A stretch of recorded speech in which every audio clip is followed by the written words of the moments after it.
Hello everyone. दररोजच्या प्रमाणे आजच्या दिवसाची सुरुवात देखील खूप उत्साहात झालेली होती. सकाळी लवकर उठून आवरलं आणि कॉलेजला जाण्यासाठी मस्त अशी रेडी झाले आणि पोहोचले कॉलेजमध्ये. आणि कॉलेजमध्ये गेल्यानंतर आधी मैत्रिणींसोबत गप्पा मारणं हे तर माझं फेवरेट काम आहे आणि माझ्याबरोबर प्रत्येक मुलीचंच.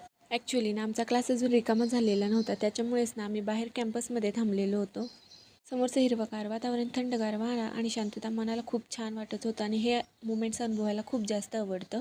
त्याच्यानंतर ना सर्व लेक्चर्स झाले, पण एक्स्ट्रा लेक्चरसाठी कॉलेजमध्येच थांबले होते आणि खिडकीतून बाहेर बघितलं तर ना खूप जास्त वारा सुटलेला आणि ना आकाश एकदम गच्च भरून आलेला. आणि जसं मी कॉलेजमधून बाहेर पडले तसंच ना धो पावसाला सुरुवात झाली. आणि ॲक्च्युली जिथे मी थांबलेले ना तिथं फार गार वारा सुटलेला आणि अक्षरशः खूप जास्त थंडी वाजत होती. थोडा वेळ थांबले, पाऊस कमी झाला म्हणून मी निघाले. तर जाताना मला काही नोट्सबुक घ्यायच्या होत्या म्हणून मी थांबले स्टेशनरीमध्ये. तिथे इतके सुंदर नोटबुक्स होते ना, कोणते घेऊ आणि कोणते नको असं वाटत होतं. बराच वेळ वेगवेगळ्या नोट्सबुक पाहिल्यानंतर ना शेवटी मी माझ्या आवडीच्या नोट्सबुक घेतल्या आणि त्यानंतर मी पोचले घरी.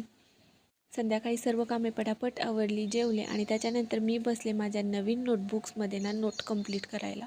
नोट्सबुक नवीन असल्यामुळे ना नोट्स लिहायची फार मज्जा येत होती. असं वाटत होतं की अजून नोट्स लिहायचे आहेत, अजून नोट्स लिहायचे आहेत. सो असा काय गेला माझा आजचा दिवस. तुम्हाला या व्लॉगमधला कोणता मोमेंट जास्त आवडला हे मला कॉमेंट करून नक्की सांगा. आणि असेच माझे डेली व्लॉग पाहण्यासाठी चॅनलला लाईक करा, शेअर करा आणि सबस्क्राईब करा.